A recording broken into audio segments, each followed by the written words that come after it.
next one and I'm gonna kill you. Don't believe it, but I'm betting that you will. Stand up, I'll let you live a little bit with the pain that I bring. You know it's only the beginning. Step up, cause you're the next one and I'm gonna kill you. Don't believe it, but I'm betting that you will. Stand up, I'll let you live a little bit with the pain that I bring. You know it's only the beginning.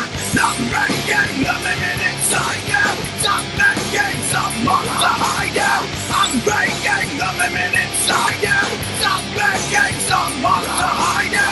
I'm breaking the limit. Alright guys, welcome to a special edition of the Courage Spice. Made it, finally, 2 weeks of done. Yeah, Mike's been on my hammer, Joel's hammer, and it's driving me nuts. It's 50 degrees in here and I'm coming just to settle. We've got the commissioner, the architect, Joel McMillan. We've brought you in, mate. It's quite surreal to be in the Spice Lab. I watch actively each week and wait for it to drop. So, who would have thought me and Joel would be in the same room and be civilised? Well, between us, I'm going to be the referee. Yes. It's quite unusual feeling to know someone of the majority of the time through the internet and want to punch his fucking face in. Good start. And then you meet him in person and he's like, oh, like really good to see you. He's so nice and respectful. It really does a number on your brain. It's a bit of mind games going on. It is. Yeah. So Joel, the whole thing's about you today, and you'd be comfortable with that. So, The spotlight. I'm used to the spotlight and the target on my back. Use the spotlight. And the league though. I want to talk about the league and where we're. Yes, of course. Yeah. But yeah, so yeah, there'll be a lot of easy, hard, all kinds of questions for you. Yeah, I'm ready. But let's start off with what does the league mean to you? I think it means a lot. It means a lot to, I think, everyone in the league at the moment, but just the fact that I started the league when I was 16, I believe, and there was about 6 people in it, and obviously the quality wasn't great. We just like drafting the names and you get to watch the players playing that sort of thing, and each year we've added managers in, waded through some bad ones, hopefully they're gone. And each year I think we've added something, and I think that's an attitude I've had, but I think it's been accepted by everyone as well, and it clearly goes to show with the effort you guys put in each week with the Spice, that this year you were like, what can I add?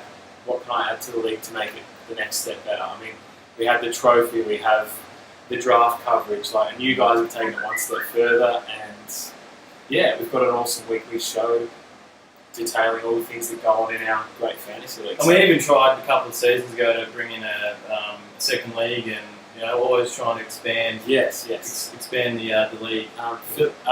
Altering the categories, we had the double rebounds for a while there until. You love that, didn't you, Joel? I did love that. Kevin loved that even. But started to skew the league towards the guards weren't being valued, and that's in a guard-driven NBA league. That's not a good balance for our league. So I think the standard 9 cats is what is optimum for playing. It gives value to every strategy and not skewing towards the big men. So, I mean, that's all great, and the development of the league has changed a lot. Yes. But there's been ups and downs, and there's been a lot of drama, Joel. A lot of drama. There's been a lot of drama. Mostly created by me. Yes. So on a scale of 1 to 10, what's probably the highest on your anger level you've got with frustration towards the league, and what would have been one of your more frustrating moments? Because here we want people. Really, it's not all that even kill. There's been drama, and people want to hear about the drama. There's been drama. Most intense drama that night. I'll just go through my thoughts. Yes. We'll sift through it and see which one you guys think's. Yeah, it's easy for us. We don't have to. We're just asking the questions, so we don't. Yeah, it's a bit tough. On my top list would be the night I was out drinking, sent a trade to Downing involving Vucevic. Don't know what happened. 4 hours later, I just went on with my night. Coming back from Richmond, get in the car and turn the phone on. Blown up. I thought I'd been picked up by an NBA team or something. Literally, inbox was flashing. There was like 200 comment threads that had popped up in what seemed like 15 minutes, and I had the bloody Sean and Mike putting the league to ransom, saying if you don't revoke this trade, we will shift all of our good players to another team and we'll ruin the season. And I thought, fuck me, this came from me just sending a trade out. Yeah. That was intense. But I think those situations are why we have the Vito system now. So high level of drama and intensity, but it was a big stepping stone to a better league now. Yeah. That'd be up there. Second that comes to mind, sorry if I'm talking too much. Second that comes to mind was I used to be the one who had Mike's back. I'd get inbox messages, what the fuck's this guy doing? He doesn't know why is he in the league? I'm like, he loves it, man, the enthusiasm's great, he's just learning.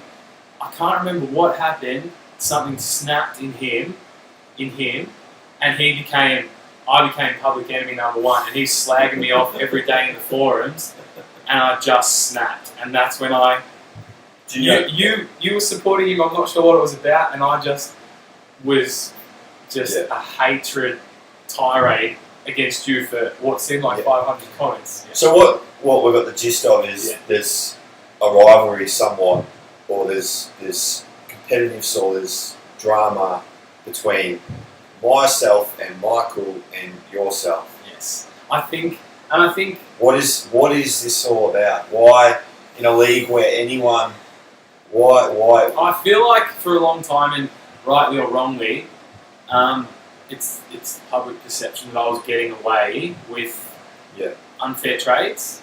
Yeah. And getting away with in the sense that for whatever reason I could convince, whether it be selling players at the right time, giving teams things that they're after, and just playing the trade game the right way. I was perceived as that's a negative thing. For several years I was a strong advocate that, hey, like it was like a double-edged sword. Joel's the best trader. I mean, it's not all nice games here. Yeah. You're not, like, as in, it's not all fair. Hey, I'll take this bloke, you take this bloke. You know, even. Like, Joel's the best trader. Guys, maybe not trade with the best trader would be a good strategy. He's won 3 or 4 in a row, Joel? 3 in a row? I think it was probably after the second one where the real scrutiny started. Yeah. So from my standpoint, it was a real competitive point that sometimes escalated to massive drama, because maybe if you got a trade that I thought wasn't basically a trade that the remainder of the league had access to, maybe, which sounds a bit weird, but at the time strongly believed it. Then it was almost like, hey, he's won this little battle here. Fuck, so angry, rebuttal, and then obviously there's times where stuff I regret would be calling you the communist dictator. My favourite's the communist dictator one, and I take a meme out of it. Hitler. Oh, Hitler, mate. It's been, and you, I think you guys realise this as well when you had your little NWO sort of fuck the league thing against me, and the fact that it stirs that up in you or anyone else is what's good for the league in the long run, because people care about winning. If there's people in our league who are like, meh, whatever, there's no place for it. Yeah. So if I see that is an ongoing trend in a manager, I mean, I don't want them in our league, because that fire, whether you deserve to call someone Hitler or a communist dictator, I think no one deserves to be called it's that, what to be fuels honest. it's what fuels the competition. So yeah.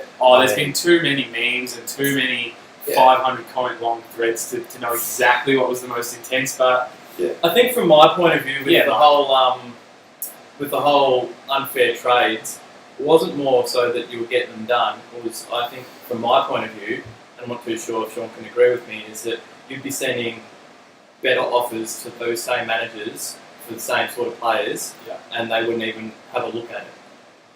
Yeah, as in, it was, and somehow I'd convince the manager that my proposals are fairer or something like that. Is that what you mean? It just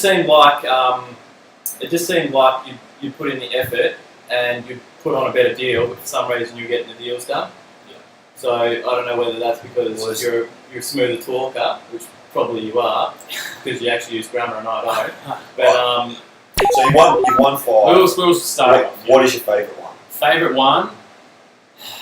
Was it that Kevin Love The one? second one I won was when I dominated all season, and then absolutely cleaned up at the trade deadline as well. So I just romped 7-2s in the whole way. So I kind of knew that was coming. Kevin Love won, where he went down in the semis, and I log on after work, and everyone's having a fucking party on Facebook, finding all the YouTube songs they could find that had love, any reference that had love in it, and I did not comment, didn't buy it. And then the last comment on that thread was Mike Smith saying, "You know what, guys? I bet Joel ends up winning, and we all look like idiots or something." And I was just like, I don't know how my team did it, but I was like, you know what? There's no point in me commenting now. Let's see what happens. I'm already down and out, and I think I got up 5-4 or 6-3. I was like, serious fire in the belly. Yeah. That was great. And I was like, you know what? And you guys were good. I mean, Sean, you made the awesome champion videos and everything. There was no. Yeah. I think it was probably because it's a lot of competitiveness, but when the winner wins, respect. I mean, there's a lot of trash talking. But that's good. That's good for I mean, you could. In your answer this, yes or no? Yeah, yes or no. Does Jeremy Nelson think he's as good as you? In your mind, it's a yes or no answer. I think he does. So Jeremy Nelson thinks he's as good as you. If he's won a championship. If his comments and the way he goes about day-to-day life is the reigning champ or anything to go on, I think he does. Yeah. Okay. But if he loses this year, he's won 1 out of 9 seasons, and I've won 5 out of 10. So, So I think if you're going to have that he's going to have that sort of memory. I mean, we're a dynasty league here. Yeah. I think Jeremy's evolved a lot in the last couple of years. I think his trading swagger has gotten a lot cleaner, a lot crisper. He makes timely trades, this season. and he trades more than anyone, but he's doing the right moves. Whereas in the past, I think he saw the names and just went, one time I remember he had Chris Paul, Durant, someone else. I think it was Kobe, LeBron, Durant, and LeBron. 11 waivers, and his team was rubbish. And then I think that was a turning point. I think you understood the value of mid-round and waiver players. Yeah. I've got a question for you guys. What's your favourite memory of the league so far, if you have one? It can be personal. It can be. Doesn't have to be to do with you. If anything really stood out. It's really tough. I think the league evolved to some point where when Luke and Gavin were in the league, I've really enjoyed the league since and then. Ben. And Ben, yes, from years ago. So I think the value of the league went up considerably. It must be around the 2010 or 2009. Yeah. I really like the draft lottery and this show that we're producing every week, and just how professional it's become. Yeah. Like the league, not just the show and stuff, just like the league in general. Yeah. And actually people are treating it a lot more serious as opposed to going, oh, my season's done, I'm going to just trade players for the sake of trading and stuff like that. So, and that's, I mean, that was how hard is it keeping balance and order in the league? Because sometimes you must feel when you're right, you're wrong, and when you're wrong, you're wrong.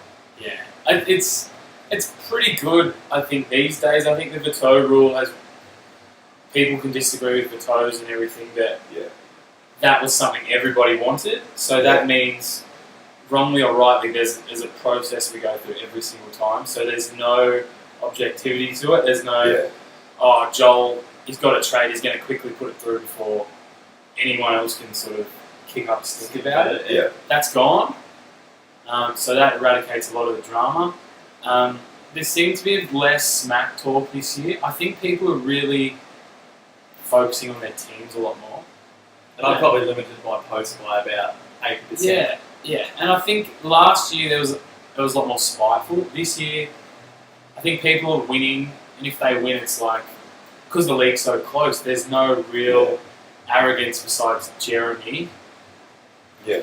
But I don't know, I think it's less spiteful. There's no memes, there's no, Jeremy got on Mike, and Mike was saying he lost all his players, but that seemed like it was a lot more regular in years gone past. I think I had a different philosophy this year. Yeah. I do agree. Your presence last in the league year is it was all about bad luck Yeah. and the injury, and I came to terms with the fact that everybody has now. Michael, you had a bad weekend, which is an anomaly, but everybody has injuries. Every team has injuries. You can't predict when an injury is going to happen. An injured player may not get injured this year. A player who's played every game may get injured this year. An injured player earlier in the year that you trade for may not get injured again, but a player that you trade for that hasn't been injured may get injured. So very, very in simple terms, You can't predict. There is no pattern. there's no pattern to where an injury. Oh, wow. List. No, the first one is, outside of your star players, who would be your favourite person on your roster this season? Who am I start? I've got a few Lowry, players. Gasol, Curry, Harden. Out of that side of those four, Well, yeah, Draymond Green's set him one. up. You set him up. You set- Draymond yeah. Green. Draymond Green, but also close second, Covington. He's been good. I looked at him. Yeah. I had my finger on the click button, and for some reason I He's a good picked one. someone And you else. know what? and- I had him for a week, had to drop him on a Sunday. This is before he really took off, but I needed his threes. I watched him for 3 days on the waiver roll. No one added him, and then I picked him up, and that's Yeah, sort he's of done really improved. good there. I mean, what I reckon he's definitely a top 3 waiver of the year. Yeah. You probably won't get the first just on about like You'd say name Whiteside. value and At the moment, you so. think Whiteside with Bosch going down. But I've had 2 months of top 35, if we're going by rank production. He's going good. Yeah. Probably Green, and then 1A is Green and 1B. Yeah. My second question is, how do you see the top 6 panning out for the playoffs? Myself and Nelson. In any order. Yeah, In any order. I feel Jez is still carrying Walker. Maybe someone else. I've got a 4-game break on him now. I feel like I can, First, second. as long as and Sean's, I don't know, he might have pointed this out to me or he might have made it public. I've lost 3 times or 4 times this year. It's 4 or 5 every time. Yeah. I have a very versatile team that would be hard to beat more than 4-5 because I think I can win any of 8 categories each week, and it's like they shoot shit, but maybe they get a lot of assists and a lot of threes. And I think you've got a very dangerous team at a very good time of year. So I outside think of so. you So and myself, Nelson, Jeremy, Nick, and Sean are in. I think Death and Taxes is peaking at the right time. Yeah. And if Monsters Inc. beats you 7-2, I think Gav's in as Yeah. well. And that's lucky for Gav that he's hit you. As I mean, Gavin hasn't had he's been flat, so much more than 5-4 wins, Yeah. 6 threes The whole every year, in there. so- So 7-2 for Gavin would be at this time. So if he beats you, you're pretty much out of the race. Yeah. Toby's a couple of games behind, but if Gav gets a 7-2, he could put 5 games between 3 6 and matchups 7. left. Yeah. There's only 3 more. I'd say it'd be Round up, myself, Jeremy, Nick, Sean, Luke, and Gavin in that I think order. Nick will have 3rd. Yeah. I think this week's been a bit of a fallout for me after rejigging my team. You've had a really good 5 weeks. You've earned I your. won't beat Nick this week, but I should hopefully have 3 cats. But being in the ladder position won't matter. Yeah. You won't I should exactly. finish 4th or 5th, but doesn't 4th or 5th play, John? So, I'd say so. yeah. Yes. And the final question is, going into the last 3 weeks of the season, you've got Jeremy next week. Oh, do I? Yeah. Yes, you've got Nick the following, and then you've got Sean. So how do you see yourself in the last 3 rounds before playoffs? How do I see my team going? Yeah. I think, and it's an attitude I've had all through, and I don't know if everyone thinks this way, I assume they do. Of those 3, I reckon Nick's got the best chance of winning. Yeah. But I think once you get the playoffs locked, you relax a bit, Yes. and it's not. So if I'm down 4-5 or 3-6, You don't move a player that I'm not dropping anyone on a Sunday that I'm going to need to win the war. Yeah. So, Yeah. honestly, Jeremy can beat me. I think he But you- might have. Nick's beat me already. Sean, did you beat me? No, I think I robbed you, didn't I? No, You beat me I'm the one that in changed my team America. 20 times when you're in So, America. on form alone, these 3 teams are probably 3 out of the 4 that have beat me this year. Yeah. So they can beat me. However, I'm in first. Yeah. I've had Every 17 team's weeks where I've different earned from when we first played you, and your team's only improved and obviously Nick's has improved. Nick's Nelson has has improved a injury lot, scares, and my team has a rejig where Mello's been shut down. I've got waiver. I need to find my next batch of waiver players, basically. Could go either way. To answer your question, I see 4 5s or 5 4s. But you're not going to drop someone to win a category. I'm already thinking about playoffs. Yeah. So. Yeah, which makes sense. And I think possibly, and then again, maybe not necessarily, these teams have more to fight for at the moment than I do. Yeah. But as Sean said, he's pretty much a lock in 4, Nick's a lock in 3, Yeah. all 4. Oh, if I drop Nelson's a 4 lock in fifth. 2 or 1. So Yeah. I don't think any of us are do or die on a Sunday. So All right, Joel. So we're getting closer to the end, but one would have to hear the best trader in the league. I call you. still, Probably made the most trade. Well, in my history, I'd probably you haven't made a lot of trades this year, Yeah. The last few years, but I've I traded much. think the trades you've made have been very good for you. As in you've just everything's fair. Everything's fair. Well, talk us but- through the Curry, Conley, Vucevic. I think that's the best return for a first rounder that anyone's had in the league this year. People are you're getting right. like there's a stink, not a stink about that, but I mean Vucevic top 20, Conley though he's had his ankle, Yeah. he's steady top 25 every year. You're not going to get a better return. It was pretty Curry. good. Like It's- you mind if you're ripping someone off Having said that, Yeah. what is your favourite trade you've ever made? ever. Ever? Setting this one up. Think Setting this one up. I think Favourite? so. you've made probably over 150. I don't know that. I think I just make blockbusters. Mate, In 150 history, is a big number. That's a lot. I don't know. I reckon Nelson's had more than I have. You made it all this year. Best trade There's a ever. fair few. Like I've got one in my head. the greatest, I've got two. the greatest inception ever was Mike's, where so, I took. so tell me the deal.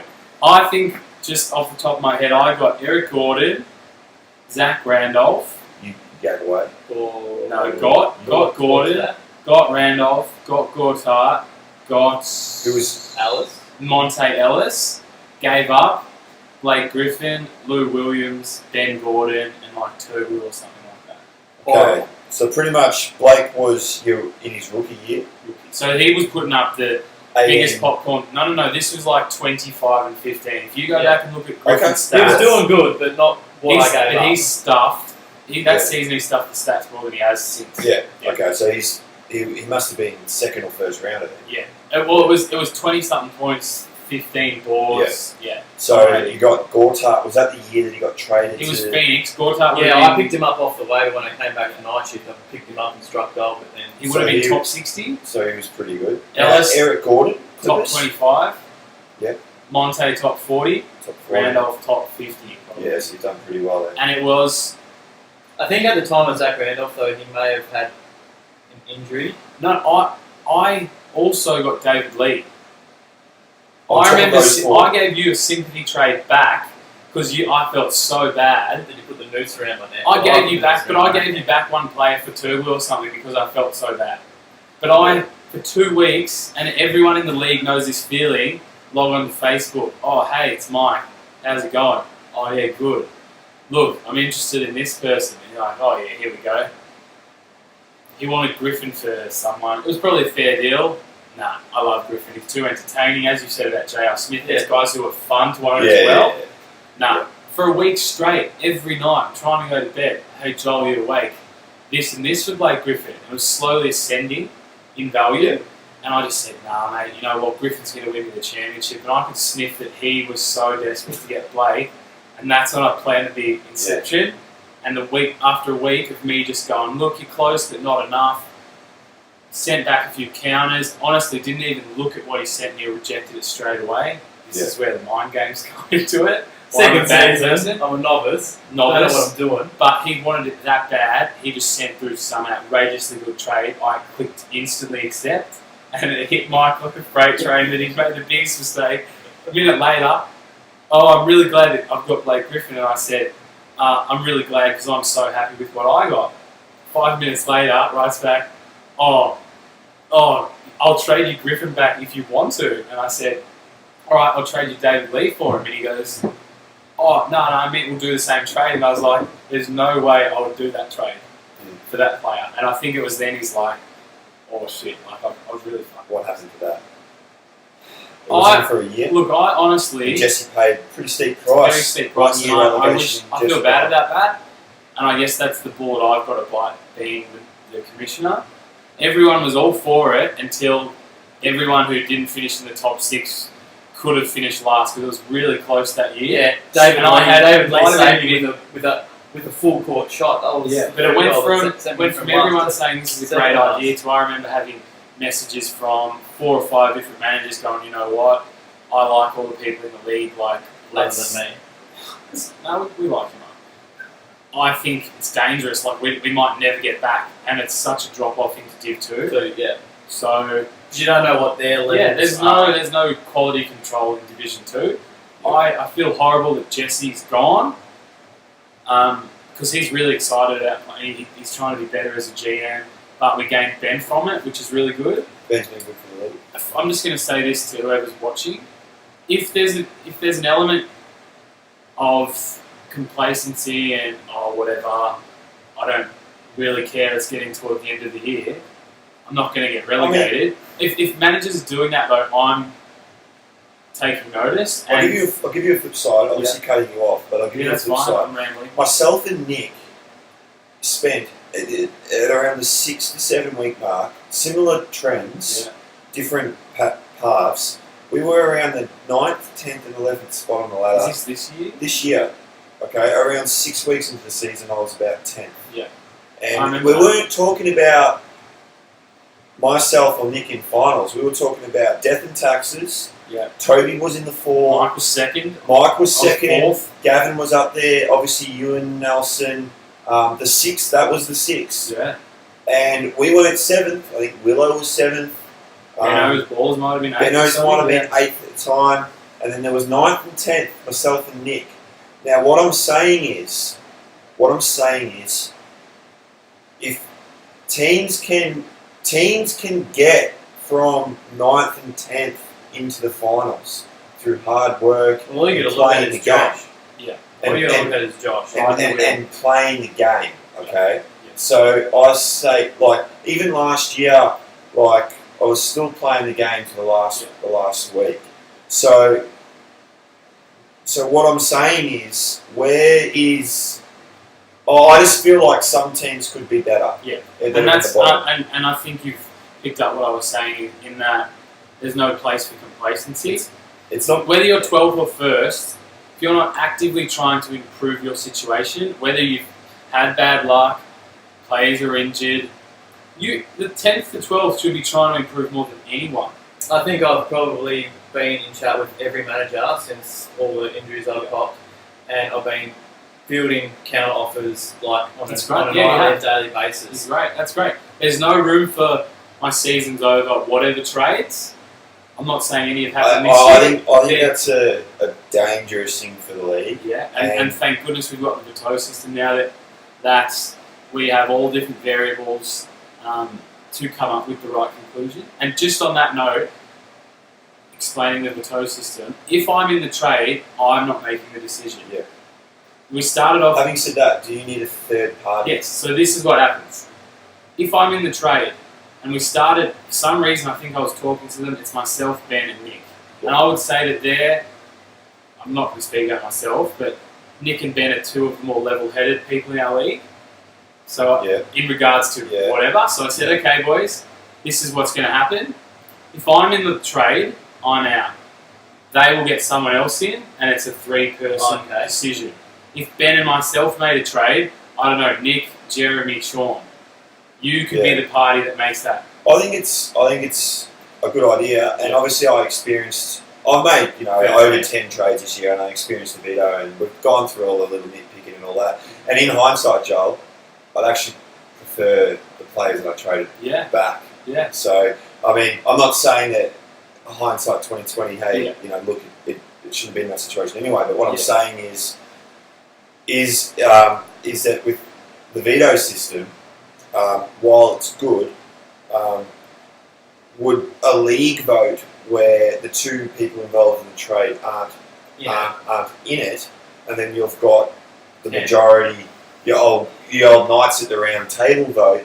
I'm not saying it's Yeah, better. no, I'm just no, saying, it's was that option looked at? Now, the other thing is, then you've got a thing where, say, there's 10 votes up for grabs, Yeah. and you've got 6 people have voted. If those 4 people aren't voting, if those 4 people Can't can't get take the time to get back Yeah, and make a vote and on that's that, where's the participation in that? Yeah. So, And I think anytime we try and get, I mean, I've got to organise draft day. Do you know how hard it is to get a date for 12 people? yeah, it's tough. Well, look at how hard it was to get this underway. Yeah, and that's just 3 of us. So there's an element of that. There's also an element, and I think this is my personal experiences affecting that, is that for years I was making, some would say unfair trades, but sometimes I would make fair trades and everyone would blow up and be like, Yeah, I think you've it's made a the fair best call. team better. How can we give that power, not naming names, to people who would say possibly, you know what, Joel's on top, that trade helps him. You know what, I'm going to anonymously say Vito.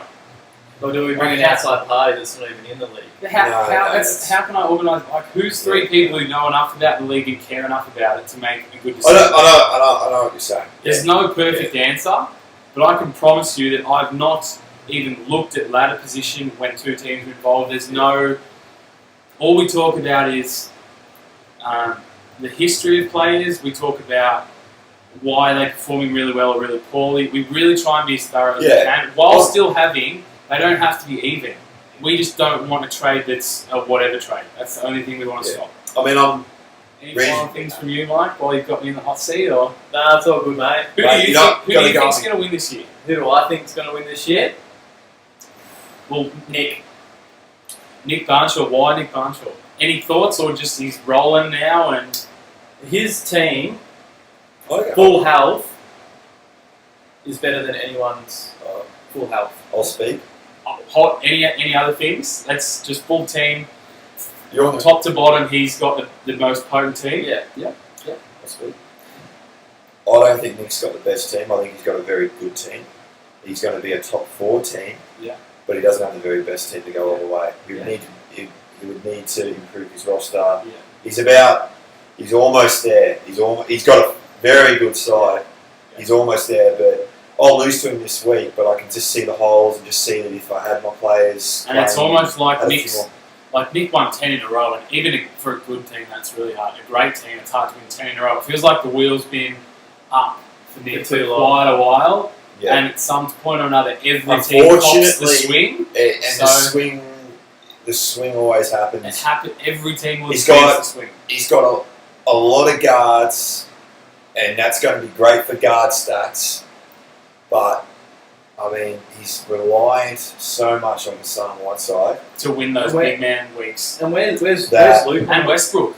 And Westy. and Where's Westbrook Luke get on the you ladder? 35 points. Yeah. He'd be my other choice. So Nick, If he makes the playoffs, he's got a really he's So, a darky. He's a darky. I reckon Nick's got a really good side, but as I just kind of hinted towards, reliant on the 3 really good cats he's going at. yeah. Now, I reckon. You have to believe in your team. If I'm asking you who's going to win, I reckon you're going to win. really? Look at that smile. No, I'm. That's just I thought I he was reckon saying you're his going to team. win. I think getting Curry and Harden together It's will make everything happen. With Lowry. It would take a few unforeseen. I mean, the wheel. You generally have a nice wheel that doesn't give you It's the down crisp cruise. washes and stuff like that. So you should be fine going forward. Hopefully. I think that your guards will beat Nick's guards. That you'll have enough spread to cover Nelson. I think if you went over my team, I think I wouldn't say overachieved, but I've managed well my You side. maximised your wheel spin. I've maximised my momentum, and that will see me back in finals. Yeah. But I would need to basically, if I had have picked up Hassan Whiteside and paired him with Nurkic, I would be in a very good spot with And- this whole. So to me, I feel like even Gobert, who was on the waiver wire, Amazing, yeah. I was The bigs have been even it's been maybe great. even Alex Len, maybe. Yeah. But I feel like I was just Sean, I was just one waiver move away. Good So fight. much information. Yeah. People can look at this anytime Yeah. when they're free and get quite an in-depth look at our league and the mind of the architect. And great interview, boys. I watch it every week. listen to it on the way home. You guys do a great job. Your analysis is spot on. Good luck to everyone for the rest of the year, and good luck to Order. you.